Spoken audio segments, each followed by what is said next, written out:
Oh, Ben, can you? Thanks, man. I just sort of hired you and I'm going to pay you anything. That's good, Jeff. So what the differential equation superposition principle is all about is if you know solutions,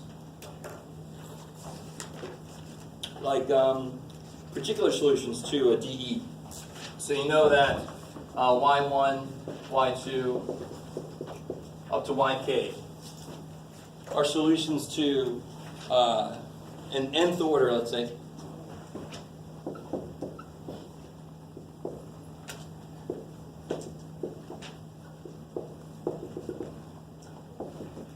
Then you know that this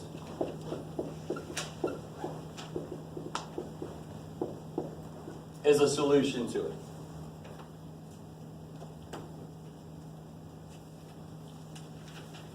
And this is for homogeneous, right? And this actually lends itself to what you're going to do later. So, for example, there's a problem somebody was asking me about earlier. What was it? It was something like, let me take it right out of there. Here, hello.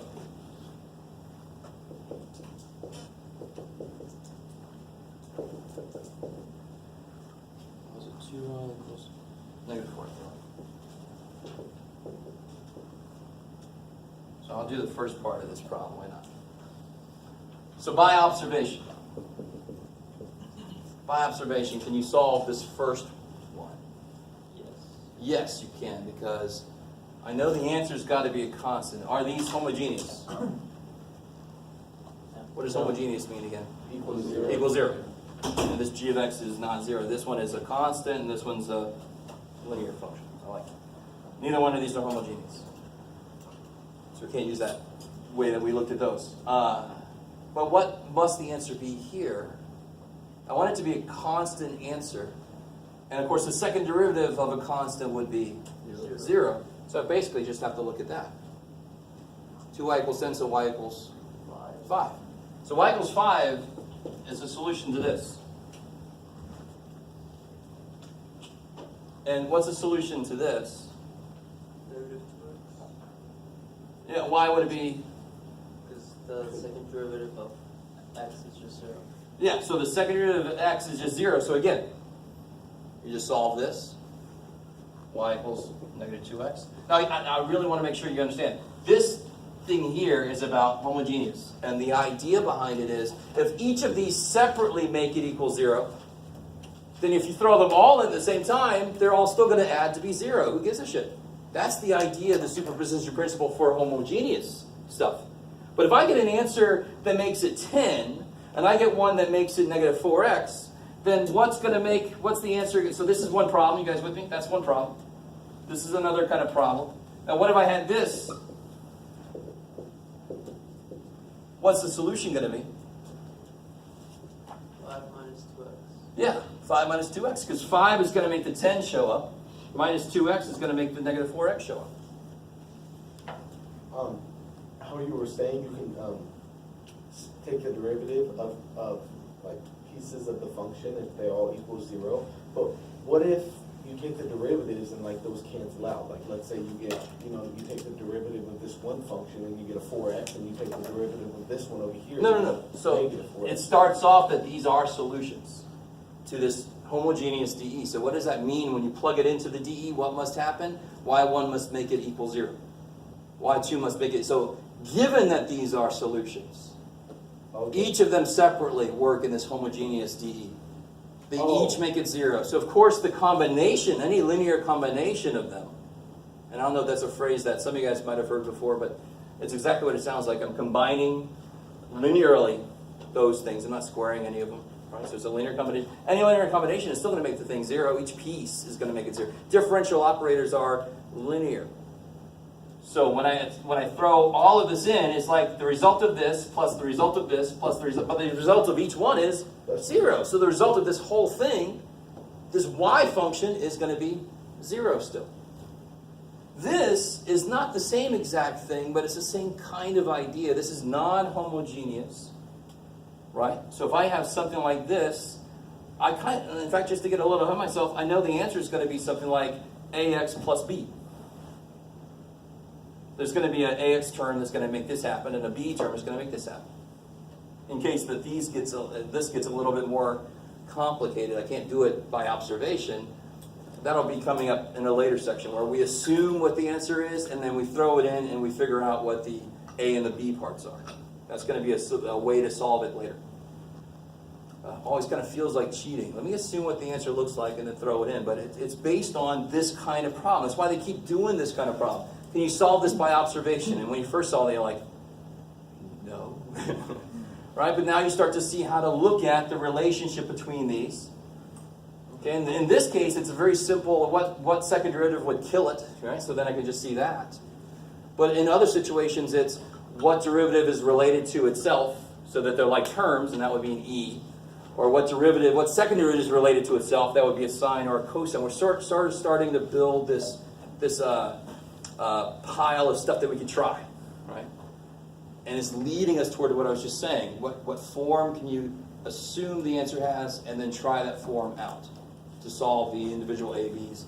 Yeah. So I know in the homework they had similar problems to like the homogeneous one, to where they were kind of wanting you to they were giving you solutions, and they kind of wanted you to take the derivatives or whatever. Yeah. Verify that stuff. You take them and then they'd all become zero at the end. Yeah, exactly. That's Yes. what that. Okay. Yeah, exactly. So you can see, you can even reorganize it so you can see this guy's effects and this guy's effects. You don't have to do that, obviously, but you could. So you can really see what this is, why this works.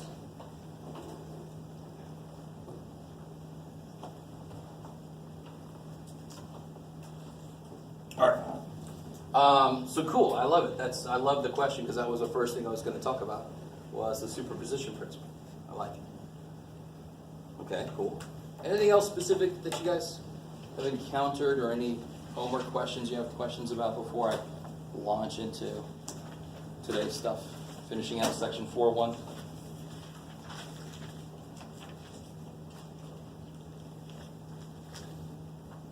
Okay.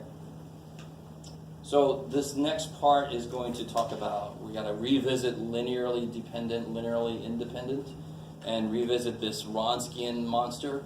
And then I want to make sure everybody knows how to do determinants. Right? This is a huge part of this. Some of you guys, if you've taken linear, are like, shit, yeah, I know how to do determinants. But again, I know I keep saying that if you took it linear.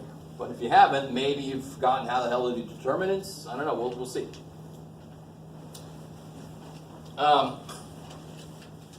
So let me build something. Let me start with a really simple example.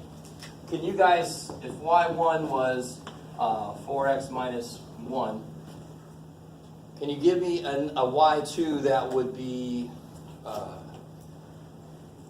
dependent? They would be dependent functions, meaning.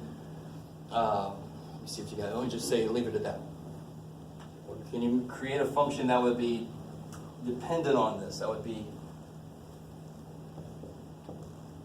So what does that mean, that linearly dependent mean? It means that there exists a constant such that if I multiply this by a constant, multiply this by a constant, they would add to be 0. So really, fundamentally, it just means, do you guys remember what a dependent system of equations looks like?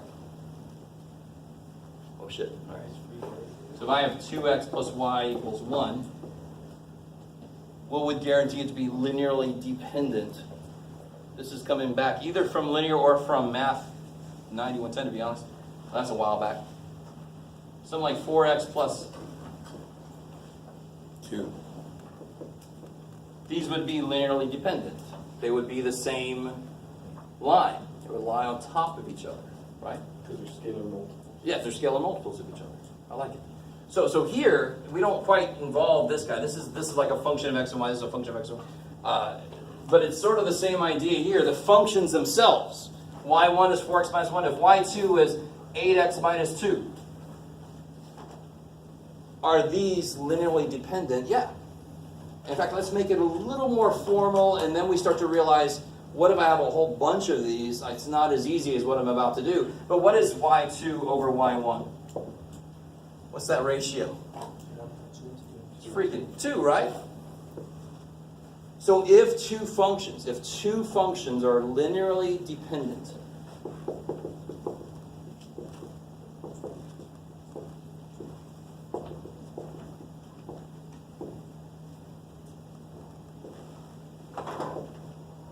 then f2x over f1x must equal what? Some scalar, some constant. In fact, this ratio is a constant if and only if they're linearly dependent. If they're linearly independent, that ratio is going to be what? No. It's going to be a function.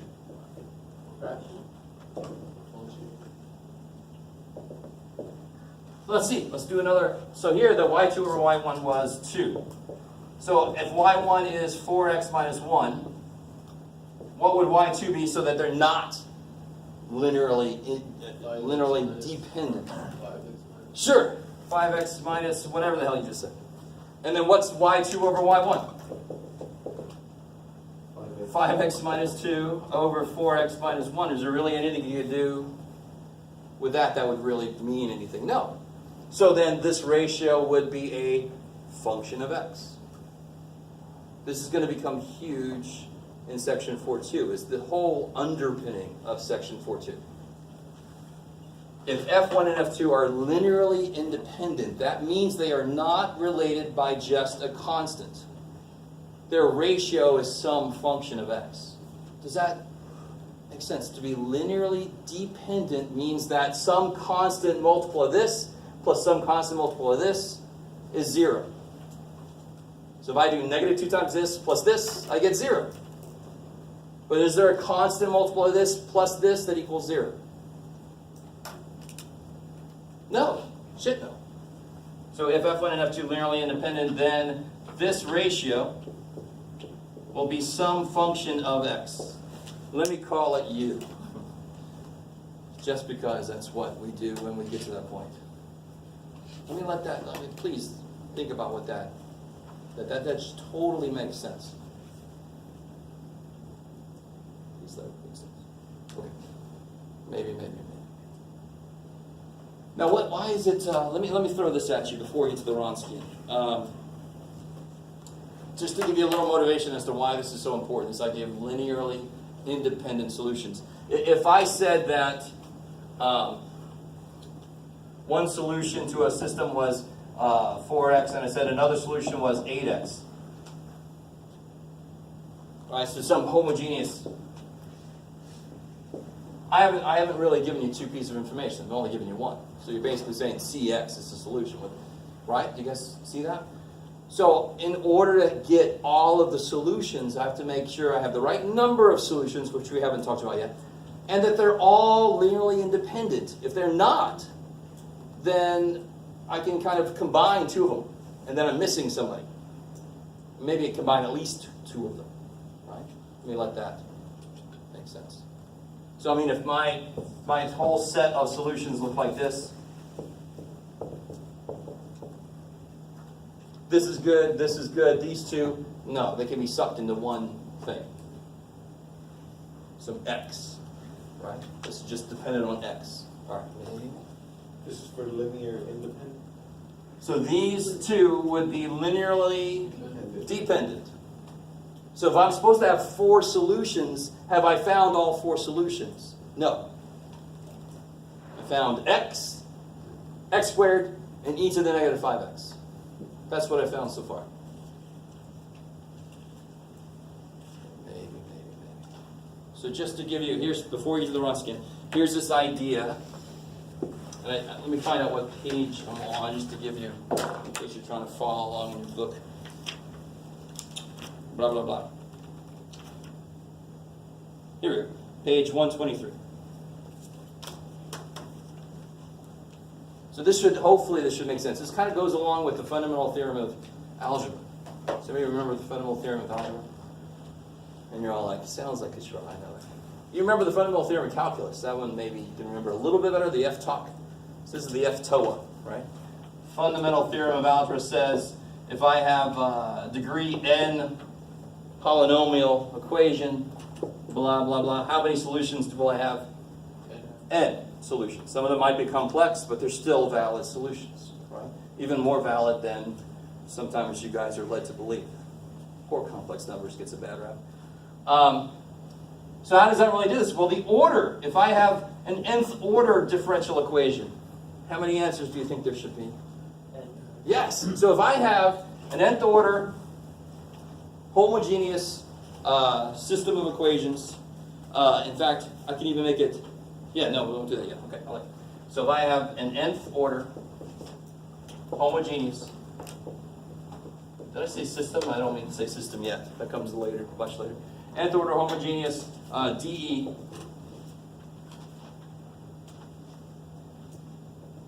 with y1, y2, up to yn linearly independent solutions, meaning I found all of them. This would be considered a fundamental set. If that's true, this is a fundamental set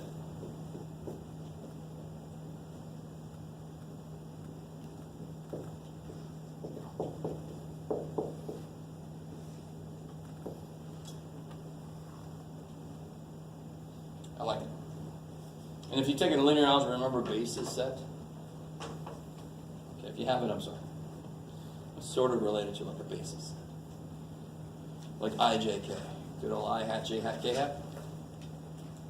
Okay. Please let that make, part of your brain is like, oh, thank God that happened. Shit, I want that to happen. I want to know how many answers to expect. Notice this is homogeneous. Okay. So now it becomes really obvious why I need to be able to determine if a set of things is linearly independent. Because if I have n possible answers and they're not linearly independent, I have not solved the nth order DE. I haven't finished. I left somebody out. Damn. Okay, good. Because I'd like to show you why the hell we do things. This is why we created this weird-ass Wronskian thing. I'm still not going to talk about the Wronskian yet. I just want to talk about determinants for a second. Because Wronskian is a determinant of functions. Holy shit. So let's start with determinants of numbers. Let's see if you guys remember.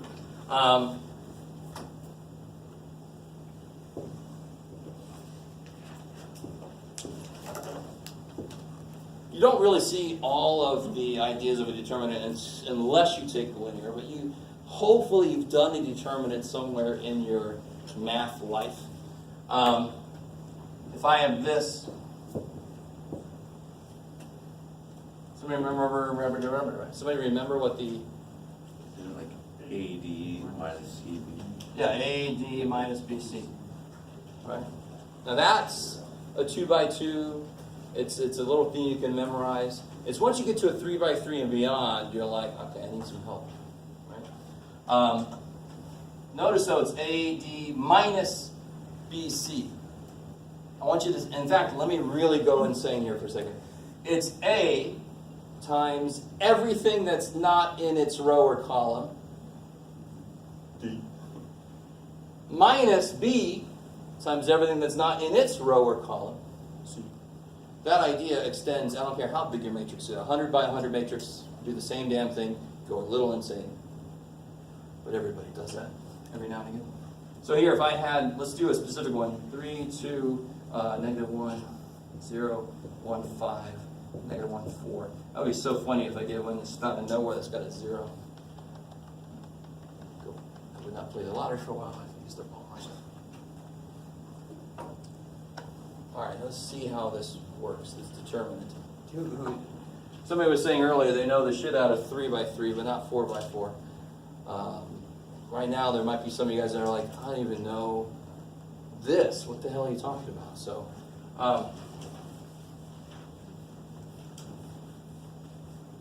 so I'm not going to teach you the entire idea of matrices and all that stuff. You really need to look up determinants, but I'm looking as more as a review. Something that most students don't seem to understand if you haven't done a lot. If you haven't done linear especially, it doesn't matter what row you do what's called expand around. So let me show you the idea, and then I'll see if somebody has a better idea of what. So I'm going to use the first row.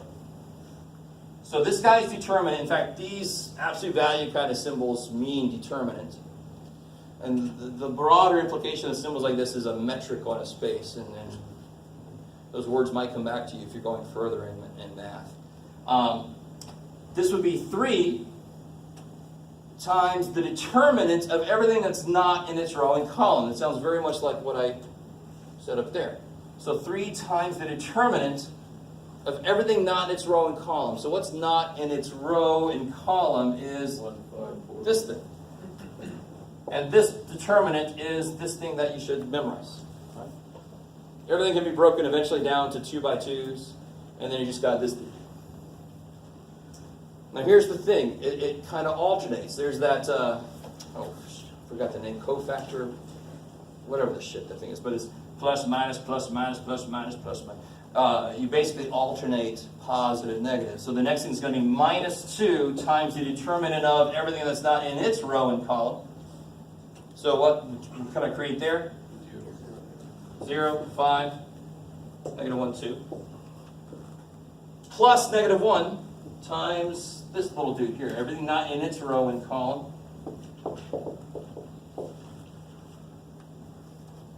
Part of me feels like if you got to this level and you haven't done anything with determinants, somebody along the way has let you down, right? I'm hoping that most of you guys have seen this. If you haven't, you have desperately got to look it up and get used to it. So what would this be? This would be 3 times negative 18 minus 2 times Negative 5 minus negative 5, so 5 minus 1 times 1. I like it. So I get, what is that? I don't know, 54, 64, negative 65, is that right?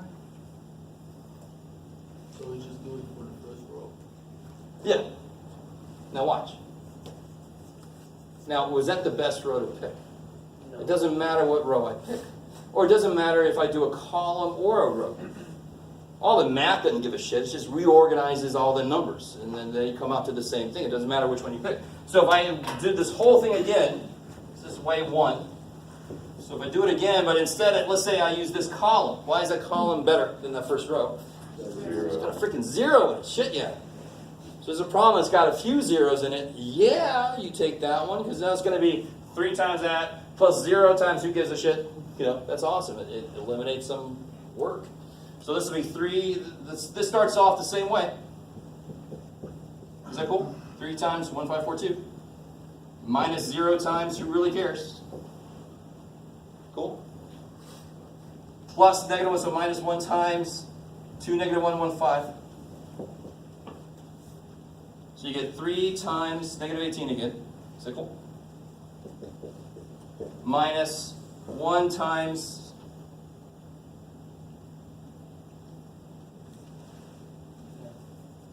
10 minus 1 minus negative 1, so 10 plus 1, 11. So you get negative 54 minus 11 is negative 65, same stupid number. Right? If you really think about it, it's just a reorganization of all the same work. It truly is. That's why it doesn't matter.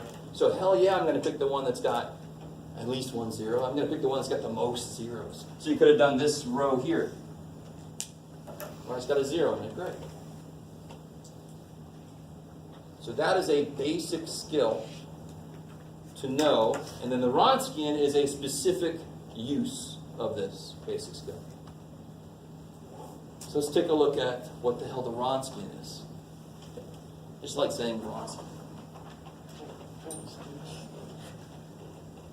So again, please do not. If you've never seen this kind of thing before, I'm not telling you that you're screwed. I'm telling you that you need to get used to this. You can come see me. I can give you some problems to do. We can work on this together. I'm hoping most of you guys have seen determinants somewhere before. And if you know how to do it in your calculator, well, I've got bad news for you, because we're going to do ones that have functions in them, so your calculator will go, what the shit is that? Sorry to tell you. It worked. tried it on the calculator. Yeah, well, yeah. It was definitely negative 65. I like it. Thank you very much. I felt really good when that one came out. Trust me, I'm like, oh, please, dear God. You never know. Okay, so let's take a look at what the hell this Wronskian. So the whole purpose of the Wronskian, the reason it was invented, was it's a quick way to determine if more than two functions. If I have two functions, I can see really quick if they're dependent or independent. The minute I got 3 or 4 or 5, it's a little bit worse.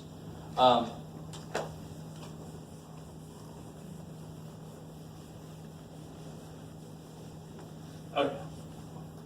So what have I had? So here's what the Wronskian is. Given, let's see, let me write it the same way. Good, all right, fine. Given F1, F2, Fn, possible fundamental set of solutions for an nth order DE.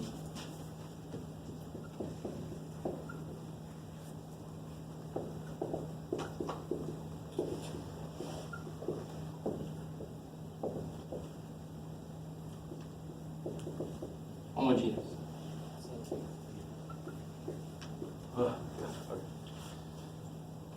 So I want to check, is it really a fundamental set of solutions? They better be linearly independent. Is there a reason why you wrote that differently than Y1? Why it's the same thing? Just to make it the same as the Wronskian definition, Okay, but to it's be the honest. Same thing. Yeah, f of x and y, same thing. I like it. This is kind of like, well, I'm not going to get into it. There's a slight something that was related to something I did earlier, but I'm not, don't even, same thing, same thing. Here's how you create this Wronskian. It's F1, F2, dot, dot, dot, Fn, F1 prime, F2 prime, it become a 2, dot, dot, dot, Fn prime, and then, whoops. So then it goes down to F. Now what's got to be up here to make it square?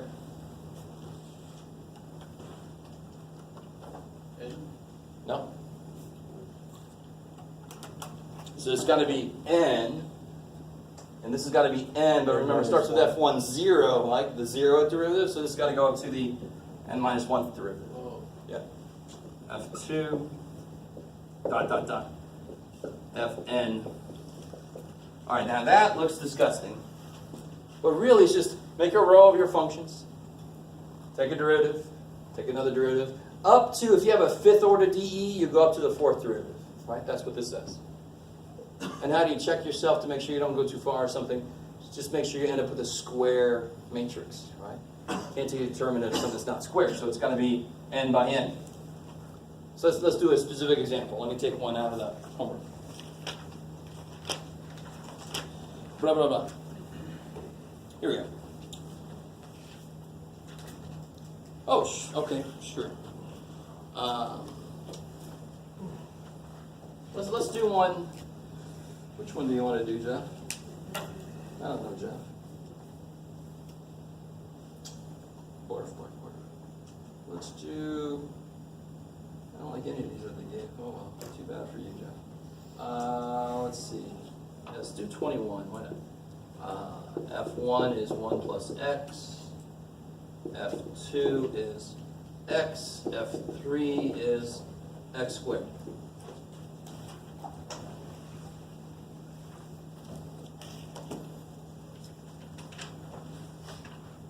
So, I mean, these are only 3 functions. You could possibly tease out what it is. But let's get used to this Wronskian idea.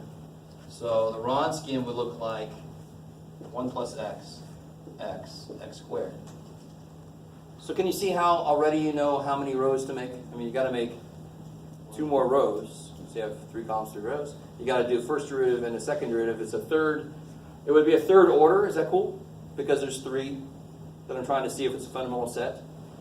So it would go up to 3 minus 1, 2. Okay, so everything kind of checks. I like it. So what would I put here? 1, 2x, 2x, 0, 0, 0, 0, 2. 2. So which row would you like to expand this determinant around? Shit, yes.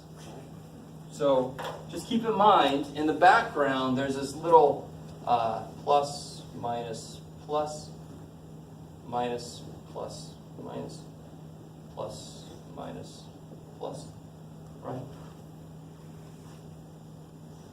So it would be, so if I expand it around this row, it'll be 0 times that, but who cares? 0 times that, but who cares? So it'll be positive 2 times this guy's determinant, right?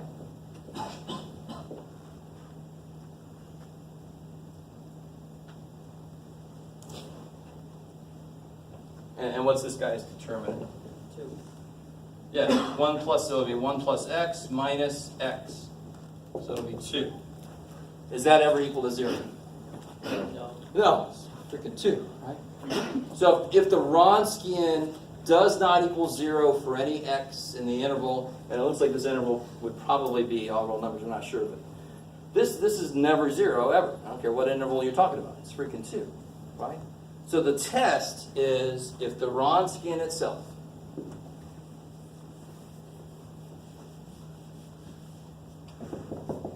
Wronskian does not equal 0 for all x in the interval, then the functions are linearly independent. Again, linear algebra people, it should sort of sound familiar. If it is 0, then there should be a row that would become all zeros, which means that there would be some combination that would create some other row. Is that, even if you want, if you have to take a linear, it doesn't matter.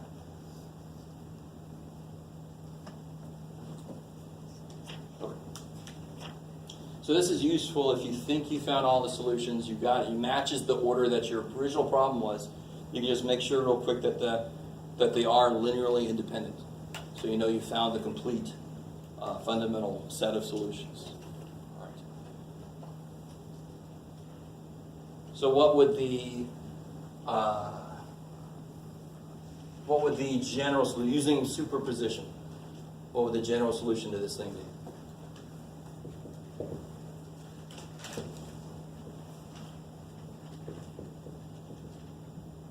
You do. We don't even know what the DE is, but we know that those were possible. Those were solutions. So you plug in the 2. No, 2 has nothing to do with this. X squared plus X. Yeah, it's going to be C times C1 times 1 plus X plus C2 times X plus C3 times X squared. And of course you can notice, you maybe think about putting those together. So really it comes down to be C1 plus C3X plus, let's use C4 there, plus C3X squared. Is that, do you guys see that? So if I put C1X and C2X together, I get C4X. Is that understood? You combine two things with different constants on them, you have to have another constant if they're like terms. Yes? If that was equal to 0, what would the general solution be? No, if that was equal to 0, I haven't figured out the fundamental set. That means they're not linearly independent. I haven't finished figuring out the fundamental set. I can't write this yet. Does that make sense? So again, if they're not linearly independent, that means that at least one of them is dependent on the other however many. So let's do one that should be really obvious. Let's do one that we don't even need the Wronskian for. Hopefully.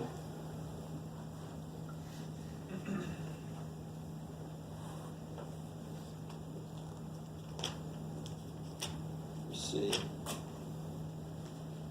Oh, they do give the interval, negative infinity to infinity. I like it. What about this one here?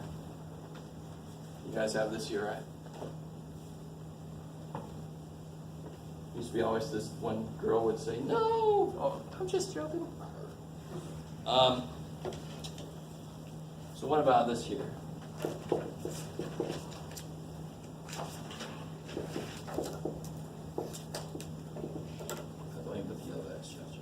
F2 is, where'd you go? Sure, x minus 1, F3, x minus 3. You should not need the Wronskian to do this. You desperately should do some Wronskians, even if you can see the answer, but let me show you an example of one where you should not need the Wronskian. Can you come up with AF1 plus BF2 plus CF3 equals 0, or alternately, doesn't matter, F1 equals DF2 plus EF3. Do you understand? Linearly dependent means you can find A, B, and C so that this happens. And this is the same kind of idea. If I solve this for F1, won't I get two different constants there? So you can look at it either way. I kind of prefer this way when I'm just doing something direct like this. Can you come up with a constant multiple of this plus a constant multiple of this that equals this? Or even, let me make it a little bit easier.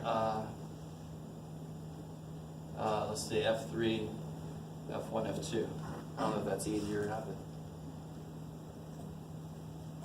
that one's a little easier because X is just by itself. You can completely control it. So what do I multiply F2 by to make it the same as this piece? 3. So 3F2, that would be 3x minus 3. So what's that got to be so that the answer is going to be x minus 1? 2x. Or what did I say? X minus 3, there it is. 2x. Yeah, it's got to be, well, it's got to be negative 2x, right? If I do that, isn't that, so if I make D negative 2 and I make E 3, doesn't that work? So a linear combination of F1 and F2 becomes F3. Please think about that. I mean, that's the whole underpinning of what linearly independent means, or in this case, these aren't linearly independent. These aren't three separate functions. I've already got something that controls x and a constant. I don't need something else, right? You can see that. You can see that. So and let's set up the Wronskian. Let's see what the hell the Wronskian. So Wronskian should look a certain way. 0. Yeah. The Wronskian here is kind of silly. I don't have to do very much. I get x minus 1, x minus 3, 1, 1, 1, 0, 0, 0. Okay. So one way for the Wronskian to show you that they're dependent is that it just equals 0, period. Another way for it to show you that they're not independent is it equals 0 for certain values of x. So remember, the Wronskian has to not be 0 for any value of x in your interval in order for them to be independent. So if your interval was negative infinity to infinity and I got Wronskian equal 4x, well, that's 0 for x equal to 0. That doesn't show that they're linearly independent. So would that mean it's linearly dependent for 0 when x equals 0? It means they're linearly dependent somehow. So like the non-trivial solution, So again, it has to have a non-trivial. so then whatever this Wronskian came from, whatever set of answers that you thought was all of the answers, you didn't quite get all the answers. You left something out. That's what a Wronskian a Wronskian being 0 or 0 for some value of x means. Okay, I like it. I like it. Maybe. So the whole idea here is I need to find a very kind of easy way. Now, this one was really, really easy just to kind of do without the Wronskian. Hopefully, most of you guys agree with me on that. If you really don't understand the idea of linear dependence, then no, it's not. But if I can create a function from a combination of the other two, why do I need this other guy? He's not really his own separate answer. That's the whole idea. So here, I just showed you can create one of them by a combination of the other two. So I don't need this dude. This dude, get out of here. I'm missing somebody then. There's some fundamental answer that I've missed that's different from these two. And are these two independent, these two? Are those two independent? Yeah. Oh, hell yes. There's no constant times this that would equal this, because you've got a -1 piece. So see how these are fundamentally different. This allows for x's and this allows for constants. That's why this is not needed. I've already got that covered. Maybe. So now we're trying to find what we're missing. Yeah, so at this level, at this point we know that something's missing. And either, and again, until we discover the method we use, the method we're going to use is going to depend on factoring. So maybe you left a factor out. Does that make sense? Or maybe you factored it incorrectly or something. Does that, I mean, that's, does it really make sense yet? No, because you don't know what the hell I'm talking about. But if it's based on factoring, any factoring mistake you can make could lead to a situation like this. So checking this would tell you, oh shit, you did something wrong. If I have a third order DE, I better have 3 linearly independent solutions to be my fundamental set of solutions. Or I've missed something, I've done something wrong. This doesn't tell you that your answers are right, by the way. Hopefully you guys see it. It just tells you that they're linearly independent. All right. I like it. Okay, let's see. So that's that page of stuff. Let me make sure I didn't miss anything. Blah, blah, blah. Okay, cool. Blah, blah, blah. Yeah, okay, cool. I like it. I got all that stuff. Ah, okay, here we go.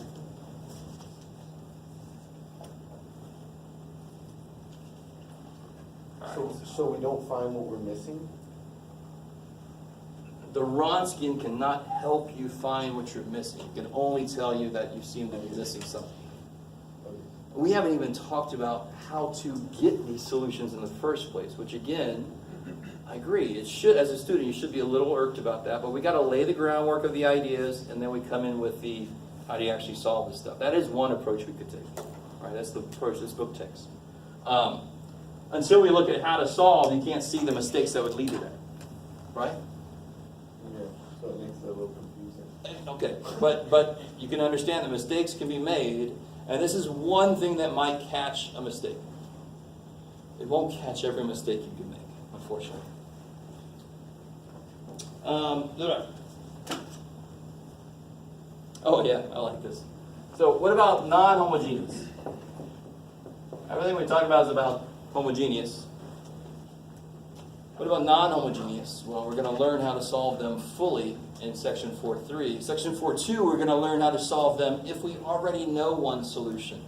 Which again is like, okay, and I understand, again, but we can't do 4.3 until we know 4.2 really, right? I mean, that's just kind of the way it works. So what do we have so far? We have y equals y, I got it. cy1 plus cy2 plus blah, blah, blah. 1, 2, cnyn for some nth order homogeneous. So we've talked about this before. If all that makes it 0, if I have a DE, an nth order DE, blah, blah, blah, blah, equal to some function of x. I really want you, we talked about this last time. I know it's been a week. Part of the answer is going to be the stuff that makes it 0. Because it's not going to screw with the part that makes it this. So that's going to be the particular solution, or particular solutions that make this happen. So when I throw yp in, it makes this happen. But I'm not correct unless I throw in all the other stuff that comes from the associated homogeneous differential equation. What's the associated? The homog. Oh, this is getting really interesting. The associated homog DE. All right. That would just be the same shit, but it's equal to 0. Right? If I get all the answers that make it 0, and I add all of them to the answer that makes it G, this whole damn thing is going to make it G. This makes it 0, this makes it 0. It doesn't screw with this making it G.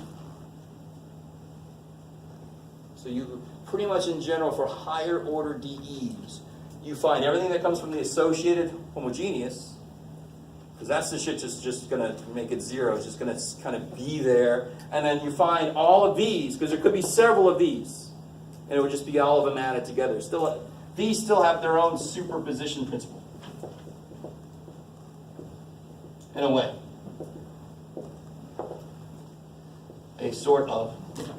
Like we saw earlier with the example where it was, what was it, 10 and it was negative 4x, that earlier example. And then we just put the two together to make it 10 minus 4x. Okay. All right. So the general solution to an nth order DE will involve the answers to the homogeneous, pretend like that's 0, plus anything that actually makes it this. So it's a nice intro for 4.2 and 4.3, because 4.2 and 4.3 is where we finally learn, well, what if this is sitting there? How do I find these? Please, dear God. Okay.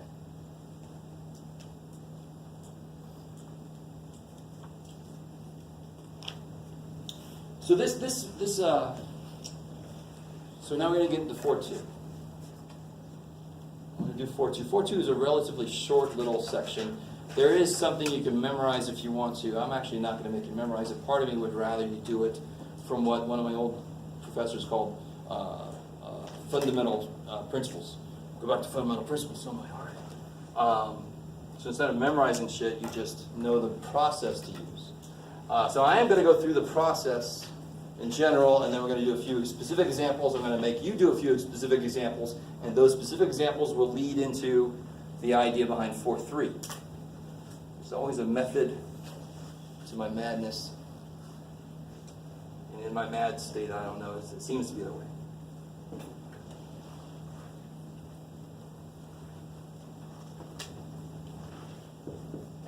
.2 is called reduction of order. And let me start with an example that's, let me just tell you, this is related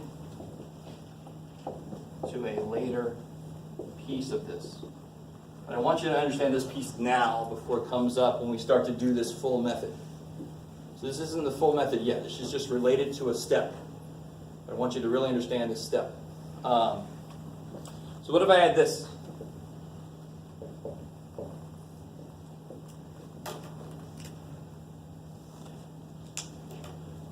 That is a higher order DE, but it's actually not really in a sense. Right, what order is that? But remember, the thing that students seem to always kind of forget is every time you take a derivative or do an integral, you're making a function in its own right. So the third derivative of a function is a function itself, right? So what is a W prime? Let's call it U. It's a function of its own right. So what's W double prime? U prime. U prime. Thank God it's not something else entirely. Right? What did you do to W prime to get to W double prime? I took a derivative, so you better do the same thing to the other side. This is the step that kind of relates to the name, right? So this is kind of like the step at the heart of this process. This is after we've done some shit, just to let you know. Okay. So now it looks like what? U prime minus 2U. Oh, now this is where you're gonna. You can either do this by observation, or you can realize what form this is in. Separation. Okay, it's separable. So let's do it that way. So this is du dx equals 2u. So du over 2u equals dx. Is that cool? It's homogeneous, so it has a really good chance to be separable. What did I do down there? Oh yes, 2u. Okay. Is everybody decent with that? What else? What other form is this in?